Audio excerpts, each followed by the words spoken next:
क्या हम किसी के मन को चुटकी में पढ़ सकते हैं? अगला व्यक्ति आपके बारे में क्या सोच रहा है, उसके मन में आपके लिए क्या विचार चल रहा, हम जान सकते हैं? तो जवाब है हाँ, ये बात बिल्कुल सच है। और आज मैं आपको बताने जा रहा हूं कि आप किसी का भी मन पढ़ सकते हैं, वह भी बड़े ही आसानी से। लेकिन इसके लिए आपको कुछ नियमों और कुछ बातों का ध्यान रखना होगा। किसी के मन की बात को पढ़ने की स्वतंत्रता हर किसी में होती है, बशर्ते आप इसे सही तरीके से सीखें और अभ्यास करें। आज हम इस कला को आचार्य चाणक्य की नीतियों और बुद्धिमत्ता के आधार पर समझेंगे।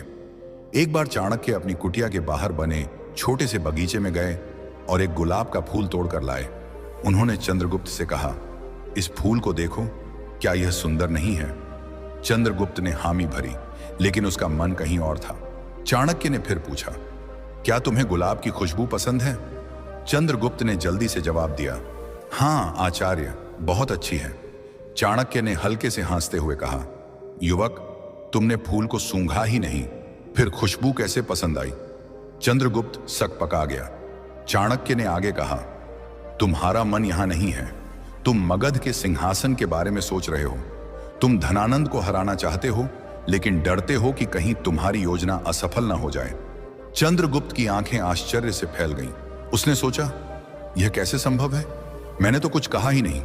चाणक्य ने चंद्रगुप्त को बैठने का इशारा किया और बोले, मन को पढ़ना कोई जादू नहीं है चंद्रगुप्त, यह एक कला है जो अभ्यास और शांति से आती है। मैंने तुम्हारी आंखों में वह आग देखी जो एक योद्धा की होती है।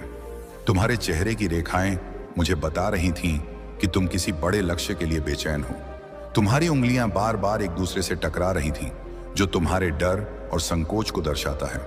और जब मैंने तुमसे फूल के बारे में पूछा, तुमने जल्दबाजी में जवाब दिया, क्योंकि तुम्हारा मन कहीं और था। चंद्रगुप्त ने पूछा, आचार्य, आपने यह सब कैसे जाना? क्या यह कोई तंत्र मंत्र है? चाणक्य हंसे और बोले, नहीं, यह तंत्र मंत्र नहीं, बल्कि मन की शांति और दूसरों के हाव भाव को समझने की कला है। मैंने अपने मन को इतना शांत कर लिया है कि मैं दूसरों के मन की हलचल को सुन सकता हूं। चाणक्य ने चंद्रगुप्त को अपने साथ एक प्रयोग करने को कहा। उन्होंने उसे एक शांत कोने में बैठने को कहा और बोले, दिन में 2 घंटे तुम चुप रहो, न बोलो न सोचो, बस अपनी सांसों को देखो। जब तुम्हारा मन शांत होगा, तुम दूसरों के मन को पढ़ पाओगे। चंद्रगुप्त ने कई महीनों तक यह अभ्यास किया। धीरे धीरे वह लोगों के हाव भाव, उनकी आंखों की चमक और उनके शब्दों के पीछे छिपे इरादों को समझने लगा। तब चाणक्य ने कहा, अब मैं तुम्हें पहले एक कहानी सुनाता हूं। तुम इस कहानी को ध्यान से सुनो, फिर इस कहानी के खत्म होते ही मैं तुम्हें मन की बात पढ़ने के 7 तरीके बताऊंगा। कई साल पहले हिमाचल की हरी भरी वादियों में सरयू नदी के किनारे एक छोटा सा गांव था। वहां 2 भाई बहन रहते थे। बड़ा भाई रमेश, जो देख नहीं सकता था, और छोटी बहन अनीता, जो गांव में एक छोटा सा बगीचा संभालती थी। अनीता का बगीचा खूबसूरत था, लेकिन जंगली जानवर अक्सर उसकी फसलें बर्बाद कर देते थे। अनीता को इससे बहुत परेशानी होती थी। एक दिन उसने सोचा कि क्यों ना अपने अंधे भाई रमेश की मदद ली जाए, जो अपनी तीक्ष्ण सुनने की क्षमता से जानवरों की मौजूदगी को भांप सकता था। अनीता ने बगीचे के बीच में एक छोटा सा मचान बनाया और रमेश को वहां बिठाया। उसने कहा, भैया, अगर तुम्हें किसी जानवर की आहट सुनाई दे तो अपनी लाठी से मचान पर जोर से ठोक देना, इससे जानवर डरकर भाग जाएंगे। रमेश ने अपनी बहन की बात मान ली और हर दिन मचान पर बैठकर बगीचे की रखवाली करने लगा। जब भी उसे कोई आहट सुनाई देती, वह लाठी ठोकता और जानवर भाग जाते। इस तरह बगीचा सुरक्षित रहने लगा। एक दिन एक शाही सिपाही, जो एक जंगली सूअर का पीछा कर रहा था, बगीचे के पास पहुंचा। उसने रमेश को देखा और पूछा, क्या तुमने यहां एक सूअर देखा है? रमेश ने जवाब दिया, मैं अंधा हूं, मैं कैसे देख सकता हूं, पर मैं इतना बता सकता हूं कि जो जानवर यहां से गुजरा वह तुम्हारे पीछा करने लायक नहीं है। तुम अपना समय बर्बाद कर रहे हो। सिपाही हैरान हुआ और बोला, तुम अंधे हो, फिर भी इतने यकीन से कैसे कह सकते हो कि वह सूअर पीछा करने लायक नहीं है? रमेश ने शांति से समझाया, मैंने उस जानवर के कदमों की आहट सुनी। उसकी चाल भारी और धीमी थी, जैसे कोई गर्भवती मादा जानवर हो। एक सिपाही को ऐसी मादा का शिकार नहीं करना चाहिए। सिपाही और भी हैरान हुआ। उसने अपने साथियों को उस जानवर को ढूंढने भेजा। जब वे लौटे, उन्होंने बताया कि रमेश सही था, वह एक गर्भवती मादा सूअर थी। सिपाही ने रमेश से पूछा, तुमने यह सब कैसे जाना? रमेश ने कहा, मैं देख तो नहीं सकता, पर मैं आहटों और हलचल को समझता हूं। उस जानवर की भारी चाल और धीमी गति से मुझे पता चला कि वह गर्भवती है। सिपाही रमेश की बुद्धि से प्रभावित होकर उससे एक और सवाल पूछता है, तुम इतने समझदार हो, क्या तुम बता सकते हो कि मेरी पत्नी मेरे प्रति वफादार है या नहीं? रमेश ने जवाब दिया, ऐसा सवाल तुम्हारे मन में क्यों उठा? पर ठीक है, मैं जवाब दूंगा। इसके लिए मुझे तुम्हारी पत्नी से अकेले में मिलना होगा। सिपाही पहले तो गुस्सा हुआ, लेकिन फिर मान गया और अपनी पत्नी रानी सावित्री को रमेश के साथ एक कमरे में भेज दिया। कमरे में रमेश ने सावित्री से कहा, मुझे तुम्हें छूना होगा। यह सुनते ही सावित्री गुस्से में आ गई और रमेश को मारने लगी। रमेश ने किसी तरह अपनी जान बचाई और सिपाही के पास लौटा। उसने कहा, तुम्हारी पत्नी वफादार नहीं है। सिपाही गुस्से में तलवार निकालकर सावित्री के पास गया और पूछा, सच बताओ, क्या तुम वफादार हो? सावित्री ने कहा, मैं वफादार नहीं हूं। सिपाही हैरान हुआ और रमेश से पूछा, तुमने यह कैसे जाना? रमेश ने समझाया, मैंने कहा कि मैं उसे छूना चाहता हूं। वह इतने गुस्से में आ गई कि मुझे मारने लगी। एक वफादार पत्नी किसी अनजान पुरुष को छूने से मना करती, पर उसने मुझे मारा और इस दौरान मेरा पूरा शरीर छुआ। ऐसी औरत वफादार कैसे हो सकती है? सिपाही ने फिर पूछा, एक और सवाल, क्या मैं अपने पिता का बेटा हूं या किसी और का? रमेश ने कहा, तुम इस राज्य के सिपाही हो, इस सवाल का क्या मतलब? पर ठीक है, मैं जवाब दूंगा, लेकिन तुम्हें वादा करना होगा कि तुम गुस्सा नहीं करोगे। सिपाही ने वादा किया और रमेश ने कहा, तुम अपने पिता के बेटे हो, पर तुम पर एक कंजूस जमींदार की छाया भी है। सिपाही खुश हुआ और अपनी मां से पूछने गया। मां ने कहा, तुम अपने पिता के बेटे हो, पर जब मैं नहा रही थी तब एक कंजूस जमींदार की छाया मुझ पर पटाड़ी थी। सिपाही रमेश के पास लौटा और पूछा, तुमने यह कैसे जाना? रमेश ने कहा, तुमने मुझे एक भी इनाम नहीं दिया, जबकि कोई और सिपाही होता तो अब तक कई पुरस्कार दे देता। इससे मैंने अनुमान लगाया कि तुम कंजूस हो। सिपाही हंस पड़ा और बोला, जो मांगोगे दूंगा, पर बताओ तुम इतने सटीक जवाब कैसे दे लेते हो? रमेश ने कहा, मैं देख नहीं सकता, पर मैं लोगों के मन को उनकी हरकतों, व्यवहार और शारीरिक हाव भाव से पढ़ सकता हूं। फिर चाणक्य ने कहा, अब मैं तुम्हें 7 तरीके बताऊंगा जिनसे तुम भी दूसरों के विचार समझ सकते हो। बेरिन, उसकी आंखों में देखो और हाव भाव को समझो। आंखें मन का आईना होती हैं। जब आप किसी की आंखों में गहराई से देखते हैं तो उनके चेहरे की सूक्ष्म हलचलें, जैसे भौहों का हल्का सा उठना, होंठों की तनिक सी मुस्कान या नजरों का इधर उधर जाना, उनके मन की कहानी बयान करती हैं। उदाहरण के लिए, अगर कोई व्यक्ति आपसे नजरें चुराता है तो शायद वह कुछ छिपाने की कोशिश कर रहा है। वहीं आत्मविश्वास से भरी नजरें दृढ़ता का संकेत देती हैं। हाव भाव भी उतने ही महत्वपूर्ण हैं। व्यक्ति के बैठने का तरीका, हाथों की गति या चेहरे की रेखाएं उनकी भावनाओं को उजागर करती हैं। इस कला को सीखने के लिए आपको एक जासूस की तरह चौकस बनना होगा। कल्पना करें कि आप एक बाज की तरह हैं, जिसकी नजर हर छोटी सी हलचल पर टिकी है। रोजमर्रा की जिंदगी में जब आप किसी से मिलें, चाहे वह बाजार में कोई दुकानदार हो या कार्यालय में सहकर्मी, उनके चेहरे को ध्यान से देखें। क्या उनकी मुस्कान सच्ची है या सिर्फ औपचारिक?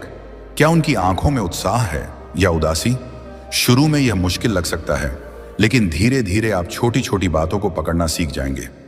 रोज 5 मिनट तक किसी एक व्यक्ति के हाव भाव का अवलोकन करें। उनकी आंखों, चेहरे और शरीर की मुद्रा पर ध्यान दें। एक डायरी में नोट करें कि आपको क्या संकेत मिले। समय के साथ आप बिना शब्दों के ही लोगों के मन को पढ़ना शुरू कर देंगे। यह अभ्यास आपको एक कुशल मनोवाचक बनाएगा जो दूसरों की भावनाओं को तुरंत भांप लेता है। 2, उसे बोलने का मौका दो। वह जितना बोलेगा उतना समझना आसान होगा। लोगों के मन को समझने का सबसे सरल तरीका है उन्हें खुलकर बोलने देना। जब कोई व्यक्ति अपनी बात कहता है तो उसके शब्द, लहजा और बोलने का अंदाज उसके मन के रहस्यों को उजागर करता है। कई बार लोग जो कहते हैं उससे ज्यादा उनके शब्दों के बीच का रुकना, उनकी आवाज का उतार चढ़ाव या बार बार दोहराए गए शब्द उनके मन की गहराई को दर्शाते हैं। इस कला को सीखने के लिए आपको एक धैर्यवान श्रोता बनना होगा। बातचीत में जल्दबाजी न करें। सामने वाले को अपनी बात पूरी करने दें। उनके शब्दों पर ध्यान दें लेकिन उससे ज्यादा उनके बोलने के तरीके पर। क्या वे रुक रुक कर बोल रहे हैं? क्या उनकी आवाज में आत्मविश्वास है या हिचकिचाहट? क्या वे कुछ शब्दों पर ज्यादा जोर दे रहे हैं? अगली बार जब आप किसी से बात करें तो कम से कम 5 मिनट तक बिना टोके उनकी बात सुनें। उनके शब्दों, लहजे और रुकावटों पर ध्यान दें। बाद में विश्लेषण करें कि उनके बोलने के तरीके ने क्या संकेत दिया। यह अभ्यास आपको एक बेहतर श्रोता बनाएगा और दूसरों के मन को समझने में मदद करेगा। 3. अपने मन को शांत करो। मन पढ़ने की सबसे बड़ी शर्त है कि आपका अपना मन शांत हो। अगर आपका मन विचारों, चिंताओं या कल्पनाओं से भरा है तो आप दूसरों के मन की हलचल को नहीं सुन पाएंगे। एक शांत मन ही दूसरों की भावनाओं को गहराई से समझ सकता है। शांति का मतलब है अपने विचारों को थामना, अपनी आंतरिक हलचल को रोकना। यह एक ऐसी अवस्था है जहां आप न तो अतीत में खोए हैं न भविष्य की चिंता में। आप बस वर्तमान में हैं और आपका मन एक शांत झील की तरह स्थिर है। इस अवस्था में आप दूसरों की ऊर्जा और भावनाओं को स्पष्ट रूप से महसूस कर सकते हैं। इस शांति को प्राप्त करने के लिए ध्यान, मेडिटेशन सबसे प्रभावी तरीका है। रोज 10 से 15 मिनट के लिए एक शांत कोने में बैठें। अपनी सांसों पर ध्यान केंद्रित करें। विचार आए लेकिन उनमें न उलझें। उन्हें बादल की तरह तैरते हुए देखें और जाने दें। शुरू में आपका मन भटकेगा, लेकिन धीरे धीरे यह शांत होने लगेगा। दिन में एक समय चुनें जब आप पूरी तरह चुप रहें। कोई बात ना करें, न सोचें, बस अपनी सांसों को देखें। यह अभ्यास आपके मन को शांत करेगा और दूसरों के मन को पढ़ने की आपकी क्षमता को बढ़ाएगा। 4. शारीरिक भाषा का विश्लेषण करें। शारीरिक भाषा मन का खुला पत्र है।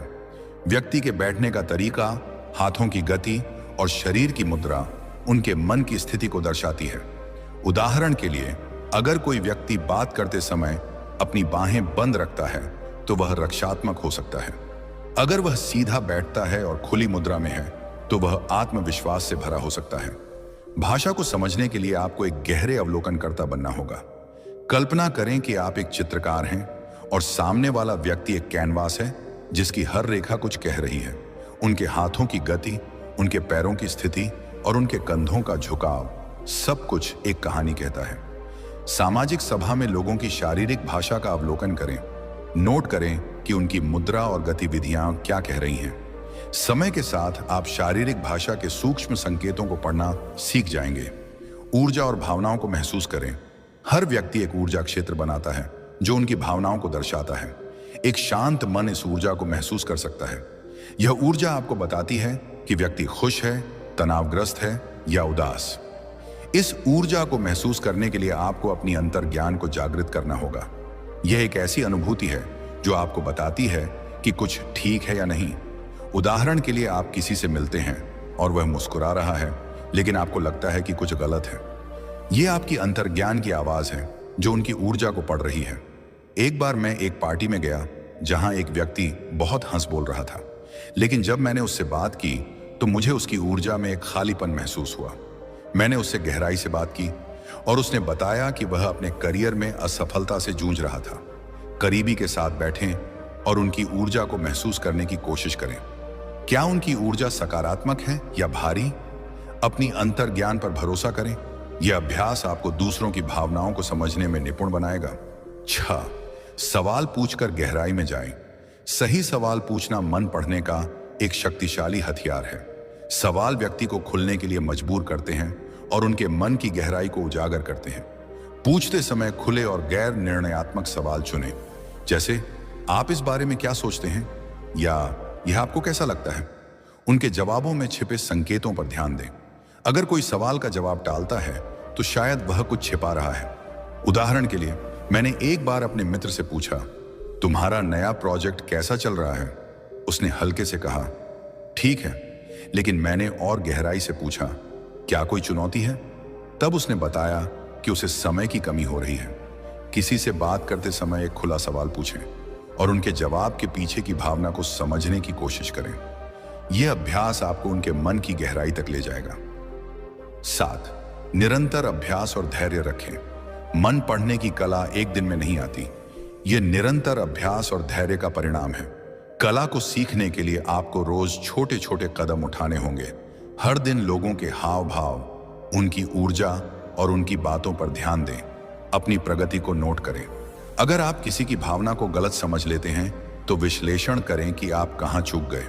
उदाहरण के लिए, मैंने शुरू में कई बार लोगों के हाव भाव को गलत समझा, लेकिन हर गलती से मैंने सीखा और अब मैं छोटी छोटी बातों को आसानी से पकड़ लेता हूं।